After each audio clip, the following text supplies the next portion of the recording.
On this episode of MythBusters, It's like a lovely ballet, isn't it? Jamie and Adam whip it good Ow, ow, ow, ow, ow, ow. to test the myth that if a cable at high tension suddenly snaps, Right through his body. Through it. it can slice a person clean in two.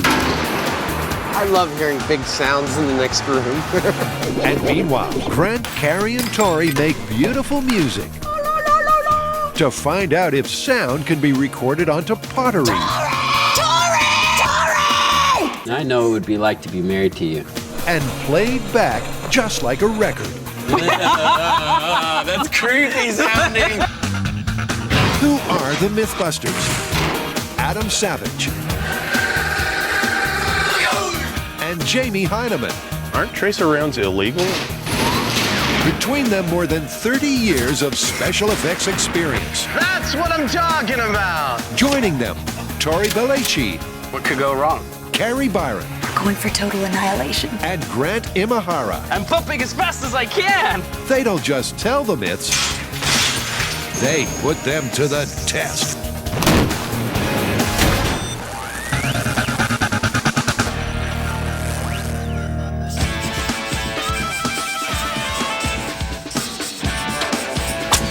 All right, I'm going to perform this next myth in pantomime.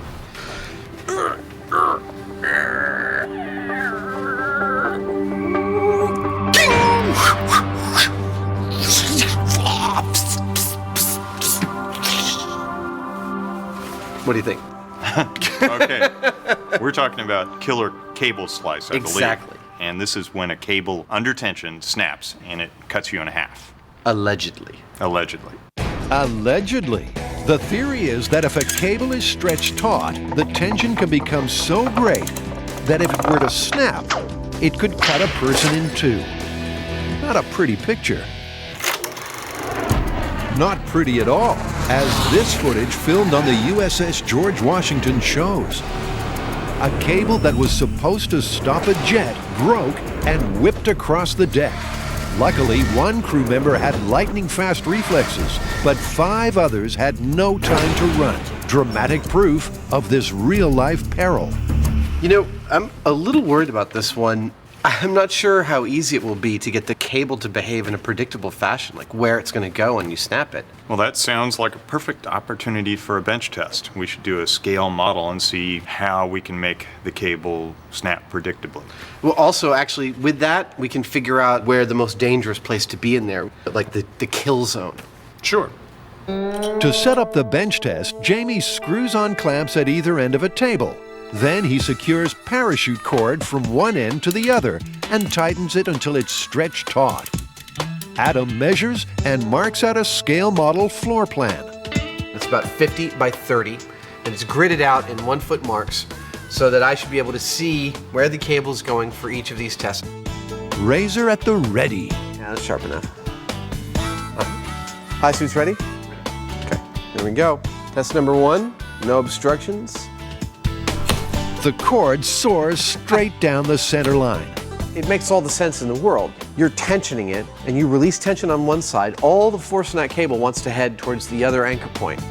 He sounds like an expert now, but in a previous myth, they almost got a moving violation trying to bring a police car to a screeching halt by tying an anchored cable to its rear axle. Driving the car in a straight line broke the cable with ease, but this myth needs a little more direction. So we need to deflect it. We absolutely need to deflect it. Otherwise, there is no whip at all. Yeah, It just there's no goes reason. sook. All the energy is going that way. Why would it? Precisely. What I'm looking for is a consistent arc of maybe 6 to 10 feet that I can count on the cable going through. Then I can set up the big cable, I can put my test subject there, I can slice it and know that that cable under that tension is going to go. Stanchion move closer to the cut point. Here we go. 3, 2, 1. It's so fast. That's just beautiful. Slap you in the face kind of thing. I mean, that cable is just moving right towards this area, just like you'd imagine your worst case scenario would be. Yeah. So if they can get the cable to move like the cord is doing, what would happen to a person who was unlucky enough to get in the way? They place a bolt on the grid that will play the unfortunate human. Okay, here we go. The cord completely lassos the bolt. Dude, It went all the way around. that's beautiful. That's like Indiana Jones with a whip. Forget wimpy little string. The boys are ready to lash out with the might of steel.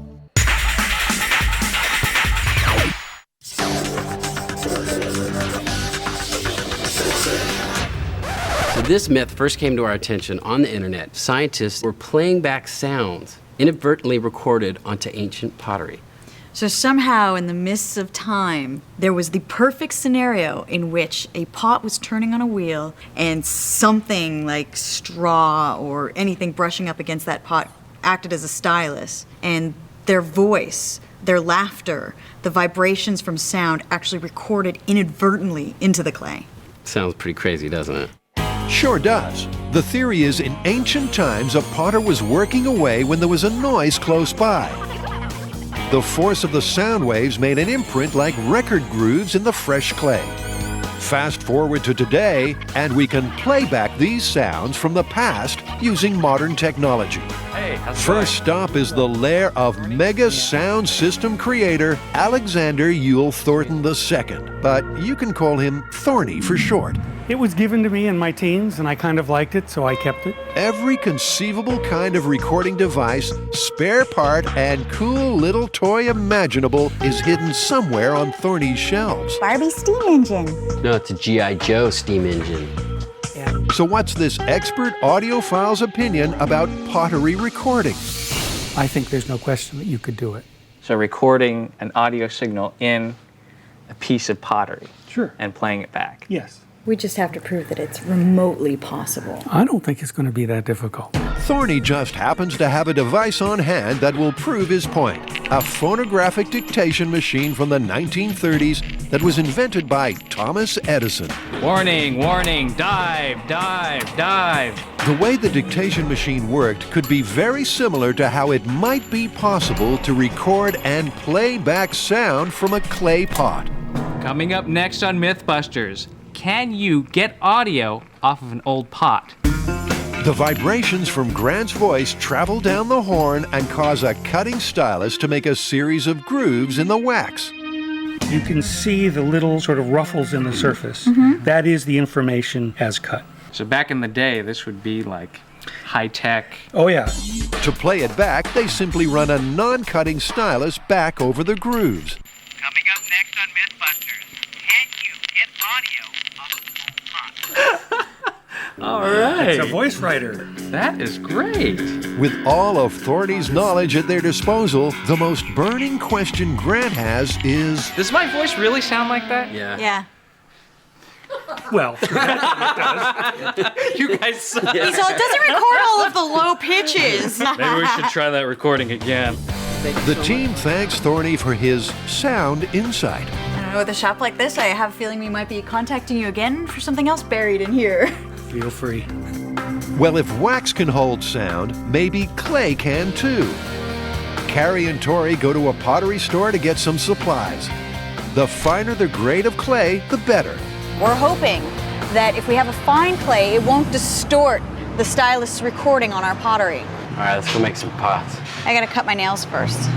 I got stylus on every finger. I got it too. Let's go get a manicure and then we'll throw some pots.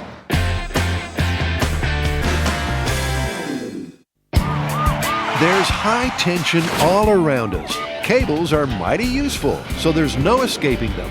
But if they snap, can they cut you in two? Sounds like just the job for the MythBusters. Well, we've got some safety concerns first off before we start actually, snapping cables. And I figure that means that we should get some kind of interior space inside a building so we can control it. Maybe we can be outside. Very separated. Yeah, this Yeah. thing's going to be dangerous as hell. The plan is to rig a series of chains and pulleys around a support column, attach a cable to it, and stretch it all the way over to another support column and position an obstruction between them. Then, using a hydraulic pump, pull the cable so tight it snaps, and see if it slices their human stand-in half. Jamie goes shopping to get some heaving hardware. Hey, Andy. Hi, Jamie. Glad to meet you. Welcome to CH Bull.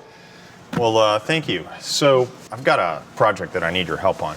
Okay. Have you ever heard of a situation where a cable is under tension and it snaps and it like cuts somebody in half? I've heard it more with nylon rope, but I've heard it with cable as well. There's a lot more elasticity in a nylon rope. There could be a lot more stretching, which would be a lot more recoil. Well, that's what I figured too. We'll have to test a variety of thicknesses of cable as well as some different types of rope even. To pull the cable or rope taut, Andy shows Jamie a hydraulic cylinder that can pull cables. It's the kind of gadget that gets Jamie all animated. Oh, yeah. Well, just looking at it, I'd say that's gonna do fine. 30 tons. 30 tons, and I think we're a little over 5 inches of stroke. As for a device that will actually slice through the cable, Andy has a safety-minded suggestion. What's nice about this is it's easy to have a remote setting, set this right in the middle of the cable, and so as you start to cut from a safe distance away, as that cable breaks, this would be the ideal way to go. Well, that's perfect. Jamie leaves with his slice and dice goodies.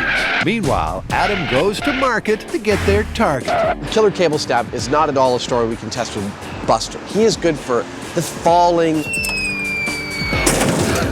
the banging, the kind of rough damage assessments.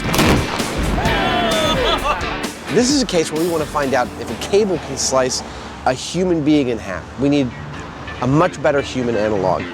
Keith, how you doing? It's a meet and greet with manager Keith. You got some pigs for us? Oh yeah, some big ones. Really? Yes. How much do they weigh? 150 pounds average. That's actually perfect. So let's go see him. You need those first. Oh, great. The fashion statement. Oh yeah. Excellent. There we go. Oh my God. Even though they're not alive, seeing the dead pigs hanging from horror movie-sized hooks makes this bacon lover almost lose his breakfast. This is gonna be hard even for me. I'm not gonna have a ham sandwich for lunch today. No. I probably won't either, actually. But Adam manages not to hurl and takes the pigs back to M5. Got a pickup truck full of 750 pounds of ham. Let's do some experiments.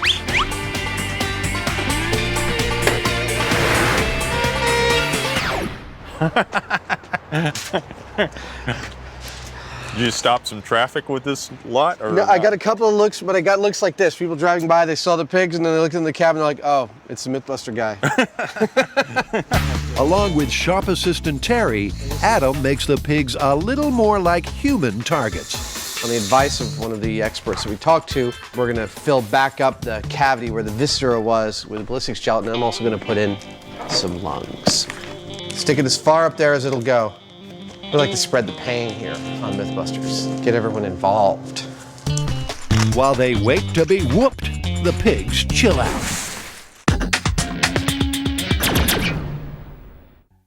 The theory of archaeoacoustics, that ancient pottery has sounds trapped inside from the exact moment it was being made, could be out there. Christ's words, the actual incantation to raise the dead, were recorded in the clay grooves of the pottery, just like the way music is recorded into vinyl. I'll have Chuck Burks meet you over at my office, see if this clay has Christ's greatest hits on it. To recreate a likely ancient scenario, they'll make a drum, then rest a stylus on top of it that's touching a wet clay pot spinning on a wheel. Next, they'll make some noise and see if the straw stylus etches the sound into the clay.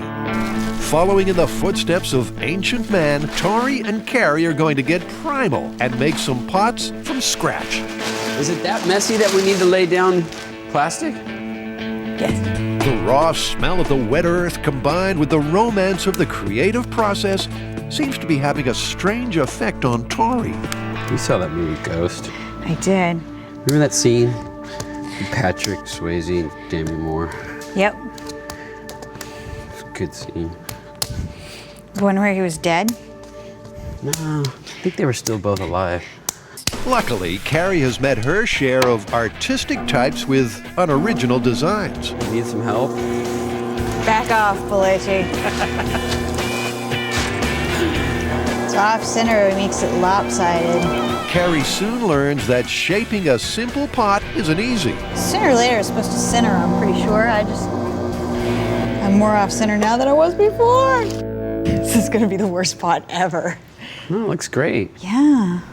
But eventually she centers herself and the clay, molding and shaping it. She makes a love with the clay with the hand. And the result is a shining example of symmetry. Nice job, Carrie. Yeah. Nice. It's pretty fun. Yeah, looks fun.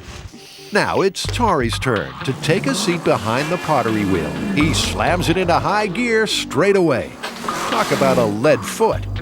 Isn't there a faster speed on this thing? You might be going a little fast, Tori. Nah, it's not going fast enough. I think I need to hook this up to an engine. Pretty sure the key is to go slow. Really? It's more fun to go fast. Tori, it might be a good idea to ease off on the gas a little. But you're the boss. The clay is not the boss. Well, apparently the clay's making all the decisions right now. The result of Tori's passionate artistic expression is less than impressive. Oh, it looks good. It's so cute. Look at that little tiny thing. Not something a guy ever wants to hear, but Tori seems proud nevertheless. It looks great. It's my first one ever. Putting their artwork to one side, Carrie is going to make a drum by cutting the tops off some earthenware pots and stretching animal skin over the top. Well, hopefully this will work like a drum and vibrate with sound, and the stylus will make sort of a zigzaggy line into my recording clay. Sound the drums. Tori and Carrie are ready to record. This is a damn fine drum. I'm pretty excited about that. Can cables at high tension be trusted? Jets on aircraft carriers rely on cables big time to put the brakes on. But watch your back. This footage, shot on the USS George Washington, is proof they can go AWOL at any time. But can a cable slice you in two? To test this myth, Jamie and Adam need to move somewhere nice and quiet where they can really stretch out. Oh, hurry up. This should do nicely. The perfect little hideaway in the middle of nowhere. A former workshop on an abandoned military base. So the metal grid there is what you're thinking, right? Yeah.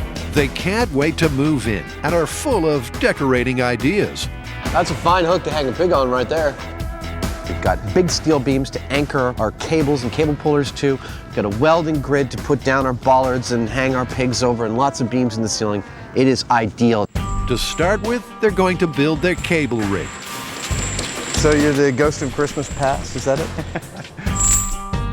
Our two anchor points are going to be these big pillars, and we'll put big chains around these things, shackles, all this hardware and stuff to make a nice solid attachment point. Everything that we do will be based on those two pull points. From their bench tests, they learned that placing an object in the path of the cord as it snapped back caused it to curve around in a nice slicing arc. So they weld a large metal tank to the floor. We need something to anchor to the ground to make the cable snap to one side and do what we want. Well, that's a cigar cutter from hell. Now to check the bite power of their cutter. It's nail Jaws of clipper. Life.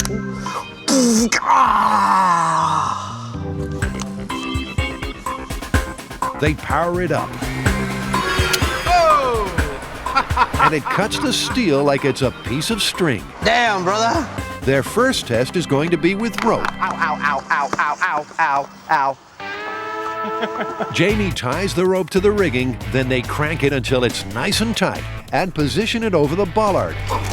I hope we didn't weaken it right there.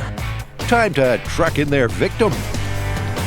Who is our first test subject?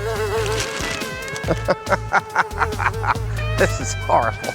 They raise Piggy up on a hook. They don't smell as pristine as they did the other day. And Adam gives him a reassuring pep talk. When the rope breaks, I want it to come whipping around here. And truthfully, I want it to slice right through your hide.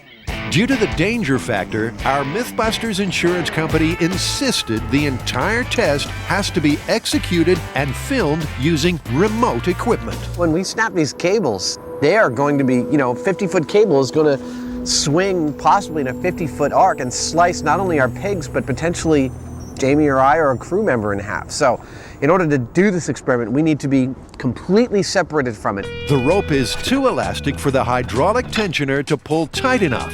so they're going to heave it with a little something else. Adam's so excited to be driving one of his favorite forms of transportation, he does 360s of joy in the parking lot.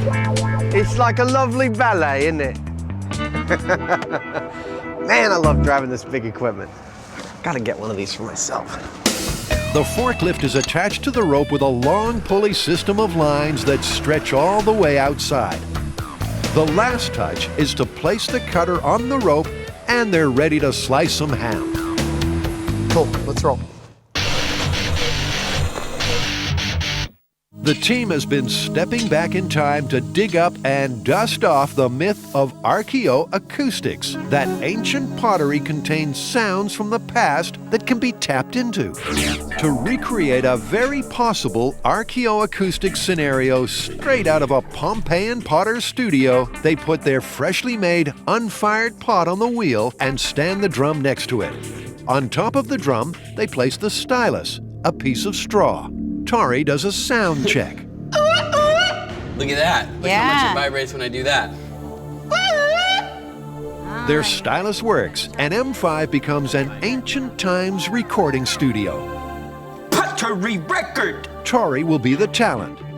Let's get ready to record! Go.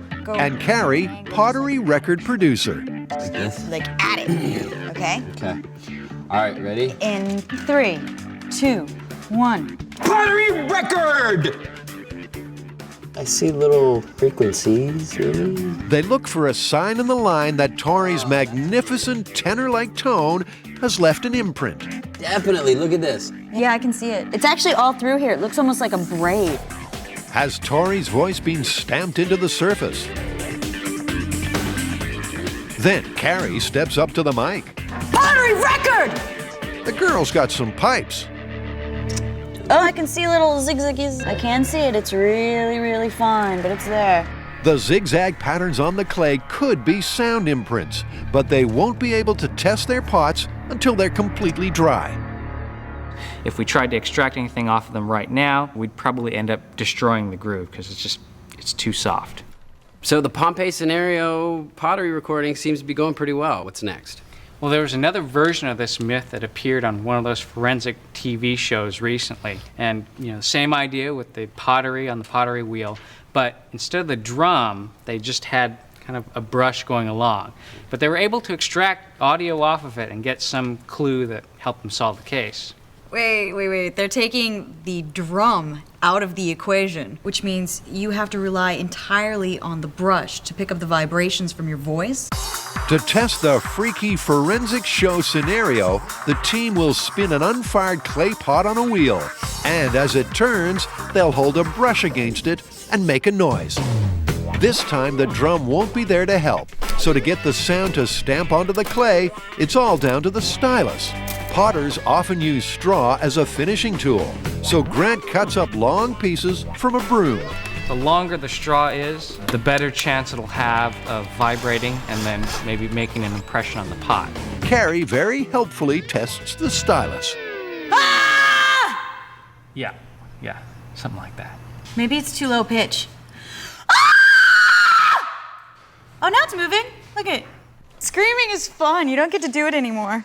Grant secures his straw brush to a metal stand next to the pottery wheel. Oh, no, you gonna put win the bat on. first place in the fair.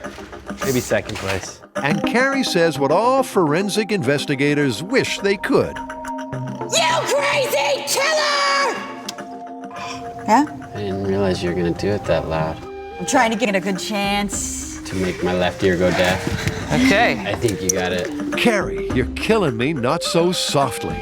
They grab a fresh pot. This time she's just going to say a single word. It could have more impact. So like, I don't know, Carrie or Tori. Okay. Carrie releases her inner pain. One. Tori! You got some grooves.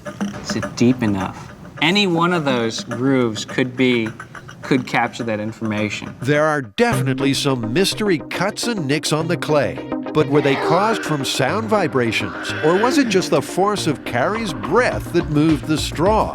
Tori has an idea to reduce the chance of any falsetto markings. You know how when they record music, they have the little windscreen? It's like a piece of like pantyhose that just goes over, and that keeps it from the wind hitting the element. You want to make one? Yeah. Do you have your pantyhose here?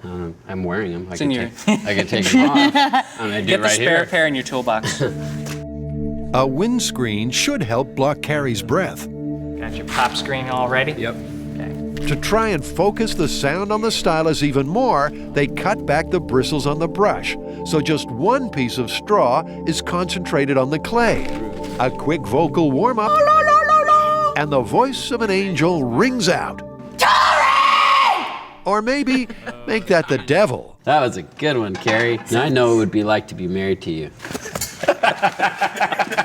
But they got their best clear marking on the clay yet. It's perfect. Yeah. The forensic pottery sessions were a hit. Gonna go double porcelain.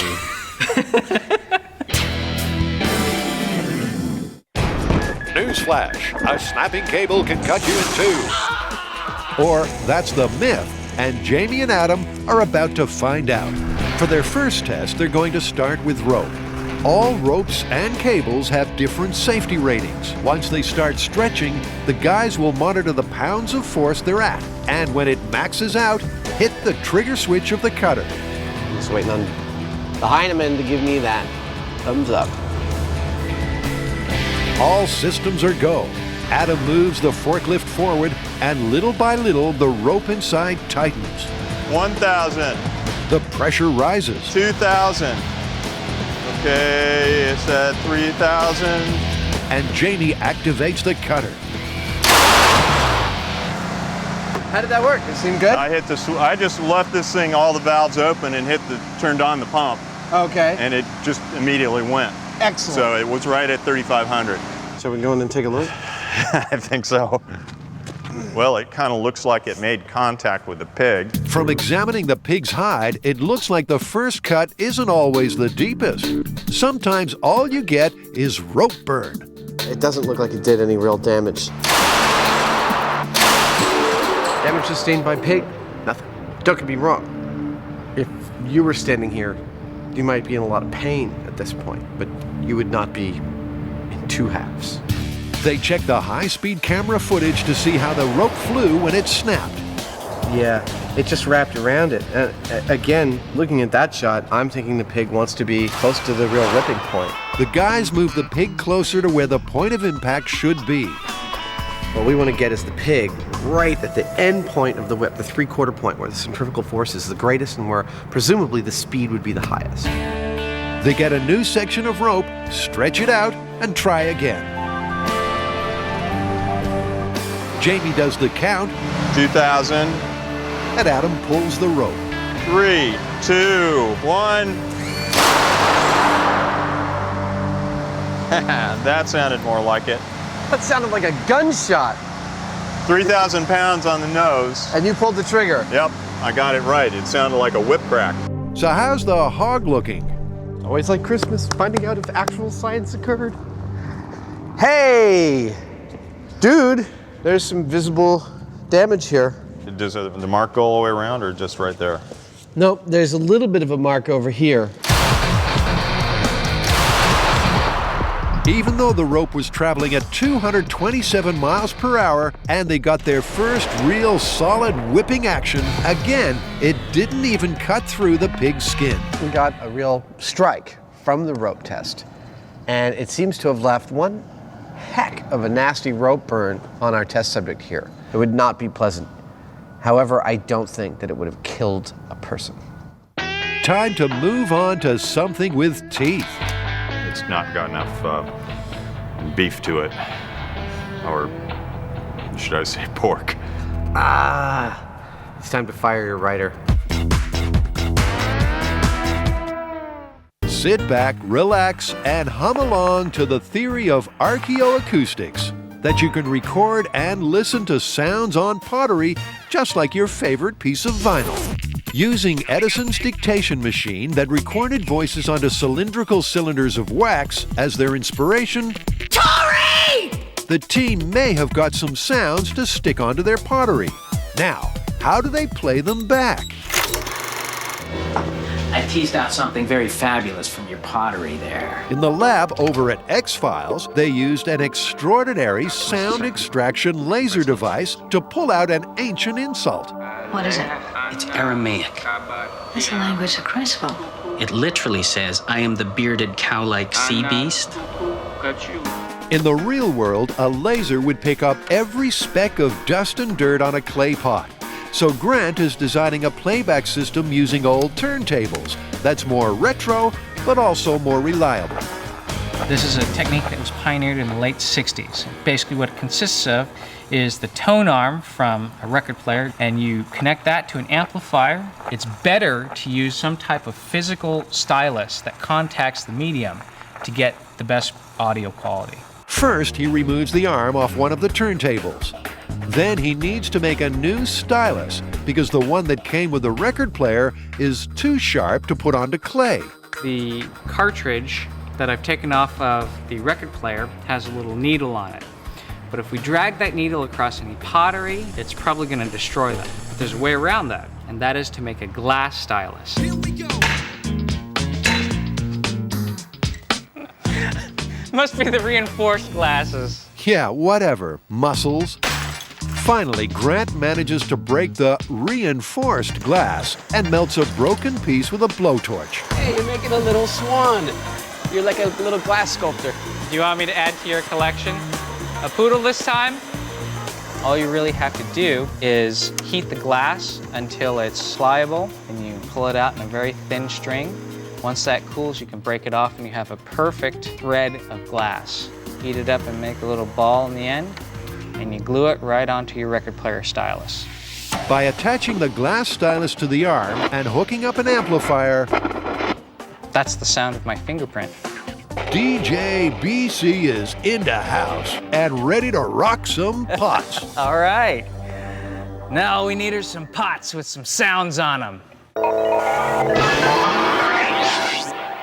Well, the myth we're testing, in case you haven't been paying attention, is whether or not a cable under an extreme amount of tension can break, and when it snaps after it breaks, that whipping cable can slice you in half. In their first tests, Jamie and Adam snapped ropes at a deceased porcine.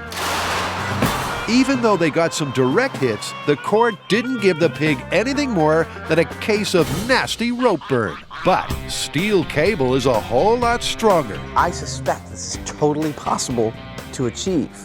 And I want to see some severed flesh from some cable. Cable comes in different sizes and strengths. So for their first test, they're starting on the thin side. The less the surface area, maybe the greater the cutting action. This time we're using 3/8 cable. Having something like this would be something like a guy wire for a radio tower or possibly even some kind of hoisting operation. Because cable doesn't stretch and recoil as much as rope, to try and increase the whip factor, they're going to use 140-foot lengths and use a two-handed approach to get it tight.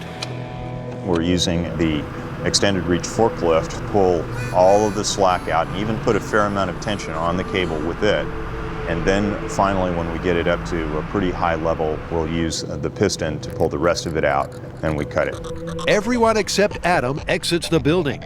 Slowly and very carefully, he pulls out the slack in the line, then hightails it outside. I pulled the limit of what the fork can pull. About 9 inches, so let's go for broke. All right. They put the hydraulic pump into gear. There we go. All right, cutting 3/8 cable in 3, 2, 1. I love hearing big sounds in the next room. Wow, I mean, it looks like it couldn't have been more successful. He took quite a hit. This time, Piggy went for a trot. This little piggy went to market. If you think about how much force it takes to give him a pop that will move him about 10 feet, it might not slice your legs off, but it might render them needing to be amputated or something. Looking at the slow-mo replay, they almost got barbecued pork. Did you see the sparks off the barrel? That ought to tell you something. No one can fault us for not giving it the right amount of force tension and smacking. That'd be brutal. It'd make your heart stop. But the 3/8 cable still didn't cut it. This was perfect for cutting in half if it was gonna, and it didn't. 3/8 cable is done as far as I'm concerned. It's probably time to bump up to bigger gauge. Okay. Bigger is sometimes better, so the guys reel out 5/8 cable that has a mighty breaking strength of 40,000 pounds. That is super thick monster cable. And we're gonna see if that has enough energy to do the damage that we're looking for. Stop it! Jamie secures the heavyweight cable to the puller. I wouldn't want to be anywhere near this stuff when it snapped. No, this is going to be a bit of a different beast. The hydraulic puller puts 30,000 pounds of pressure on the cable, and it's time to unleash this monster. Okay, ready? Cutting 5/8 cable. In 3, 2, 1.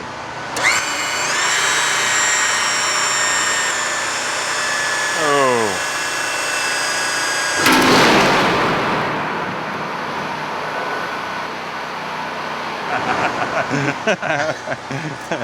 That kind of wound you up, didn't it?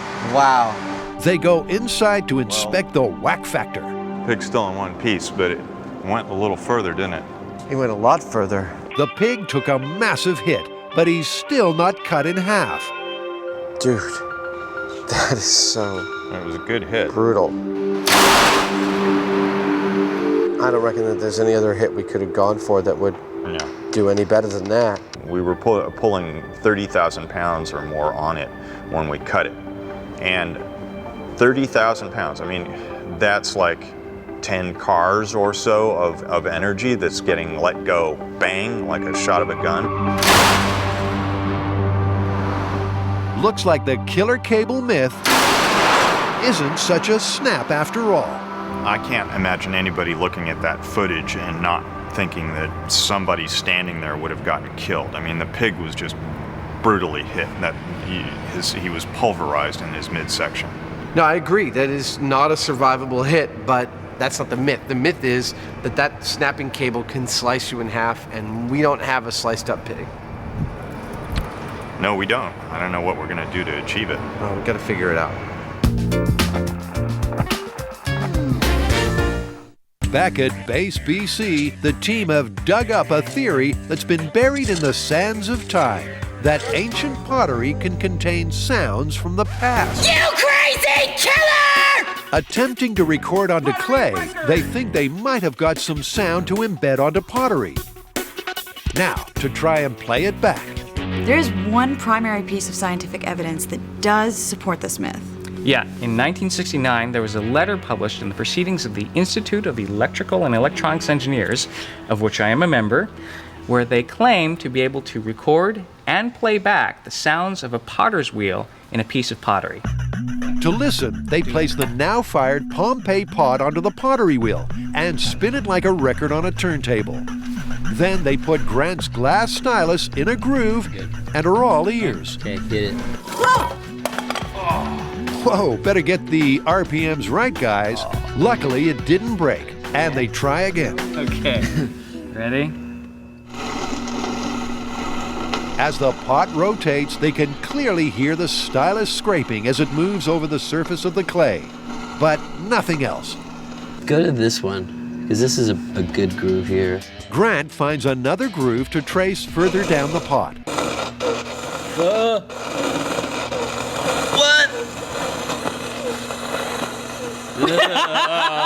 That's creepy sounding. What is that voice? As Grant puts the glass stylus onto this pottery, you can hear almost a ghostly voice. I'm hearing something. Yeah. That was like some crazy voice from beyond. They slow down the speed of the wheel. They might hear the whoop whoop more clearly.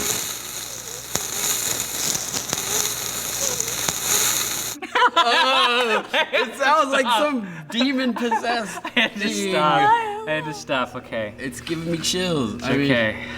Are they the words pottery record? Or is the team just hearing the voices in their head more plainly than usual? But there's definitely something there. There's definitely something there. It's not just static. Putting their Pompeii pot aside for now, they're ready to test their forensic TV show pot, where they used a brush stylus and no drum. Again, the team places the stylus on a groove in the pot and listens closely. But it's hard to make out if it's anything more than just static. There's one area where I hear sort of a but it's really faint and I don't know if I'm making it up in my head. Probably won't ever be a hit, Carrie, but it's given our trio hope. There was some noticeable recording there that repeated, and it wasn't static. So my feeling is it's not your best way to record sound, but it's possible. I don't want to crush our little supergroup's dreams of pottery record stardom, so we're sending them to a sound lab very soon to get a pro's take on their potential. I think it said Armageddon is in 3 days. Dude, at least wait for the weekend. Go to this one. Listening to their pottery records, the team heard some mysterious sounds. But it was hard to tell if it was a human voice. What? So they're off to a professional sound studio to get this myth cleared up. I feel like we're doing a drop-off or something. Yeah. So now that we've gotten all of our ghost sounds off of our pots and recorded them onto tapes, we've come down to a little place called Denoise. They're hopefully going to do that forensic show thing where they clear up all the background and you get some sort of discernible words off of this audio track. Hello. Meet super sound guy Albert. Do you have any sort of laser system that, we could bounce a Doppler laser off our pottery and capture audio off of that? I don't have a laser system, but I have very good restoration tools. So what we have on this tape, I will be able to hear. Albert takes the team into his high-tech sound studio, and Grant beams up. Number 1, set course for Starbase 217. Engage. What? This is the way of your people, isn't it? Yes, it's part of my history. It's what we do. Albert cues up a track from their Pompeii pot, where the team thought they got their best possible sound imprint. I will try to use different tools to increase the sound, to reduce the noise. He filters out the snap, crackle, and pop. I mean, already you can hear a difference. Yeah. It's gotten rid of all that crazy static. And now if I reduce it, we have something better here. Wow. Let me increase the sound. What do you think? Yeah, it sounds like it's just scraping along the pottery. The sound is so clear, it's positively sparkling. Oh my god. Yeah, I'm getting excited. Our good pot might actually have something. Yeah. Our trio is full of anticipation. Will Albert be able to lift off any comprehensible words so we can share their excitement? I had some fairly high hopes because we did have something that sounds like an audio signal on our pot. Everyone is all ears. I hear something, but there is so much noise in the middle. No pottery record. Oh! An unexplained squeak? Yes. But an easily distinguishable human voice? No. The best we got today was a squeak. And at most, it's not like you get pottery record. All we heard was... Looks like their pottery record won't ever make the Archaeoacoustic Hot 100. Sorry, kids. Them's the breaks. So you mean everything we see on TV isn't real? I'm afraid so, Tori. So what's Albert's take on the myth? You can imagine that you can record almost anything on a media that's hard enough to keep the groove, okay? Not on butter, but on anything else like plastic or wax. But if you do it intentionally, if not, it will be only noise. Seems as a recording medium, clay just doesn't cut it. What's your gut feeling? No recording. As a Frenchman and a sound engineer... No, pas possible. Pas possible. Pas possible.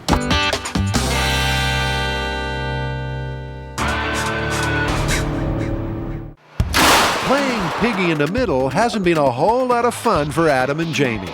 He took quite a hit, but you know what? It doesn't look like it cut him. So far, trying to snap a dead pig in two with a whipping cable, Porky has emerged victorious and still intact every time. I can help. This is one way to cut a pig in half. These results, they're not only counterintuitive to what I thought was possible, but they're really frustrating. So I had a research team call pretty much every national, federal, military safety organization that they could get on the phone to ask for evidence of this myth. And while there's tons of anecdotal evidence, and there's not a fisherman alive who doesn't think this myth is true, we could not locate a single definitive confirmed case of someone being sliced in half by a cable.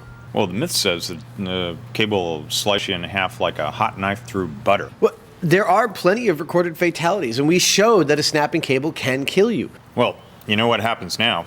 Yes, I do. We've got to get back down there and find out what it'll take to actually cut one of those pigs in half with a cable. Exactly. For their next attempt, they hog-tie Adam's nemesis. Basically, so I'm holding his torso perfectly rigid to the cable, whack, going right through his body here. That's what I want, right through his body. Through it!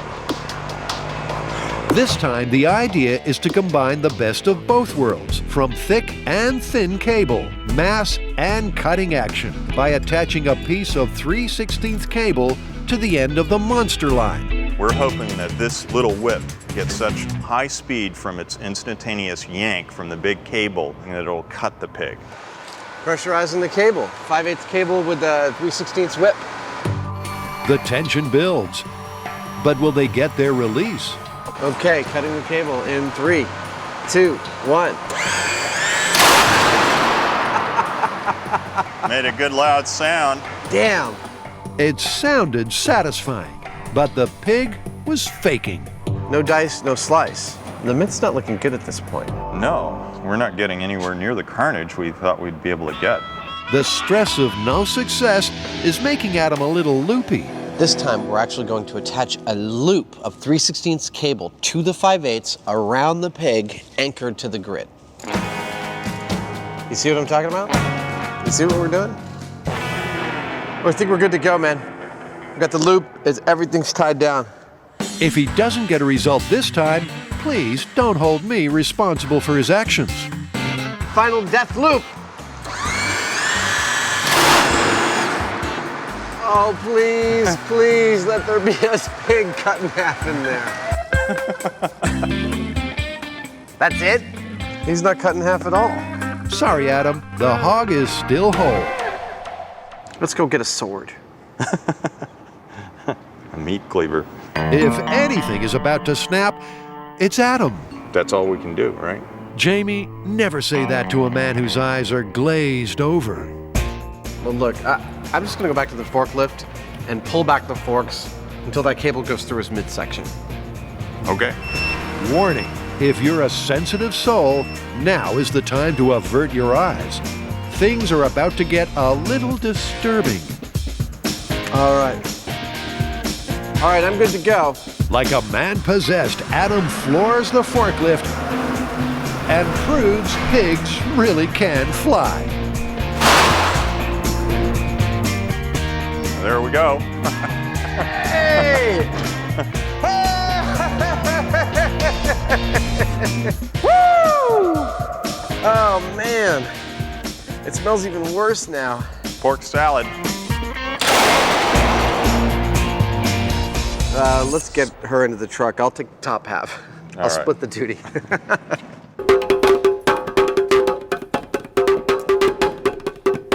I have to say, we're asked a lot if we're surprised by the results. This one was perhaps the most surprising thing we've ever done to me. I was completely convinced at the beginning of this testing that we would be able to slice up one of those pigs with one of those cables under tension, like 20,000, 30,000 pounds of pressure. I just thought it was completely gonna happen. And halfway through, when I saw what was happening, I was like, you know what, I don't think this is possible. And it was absolutely right. Nope, it'll kill you, but it won't slice you in half. Amazing. Busted. Totally busted.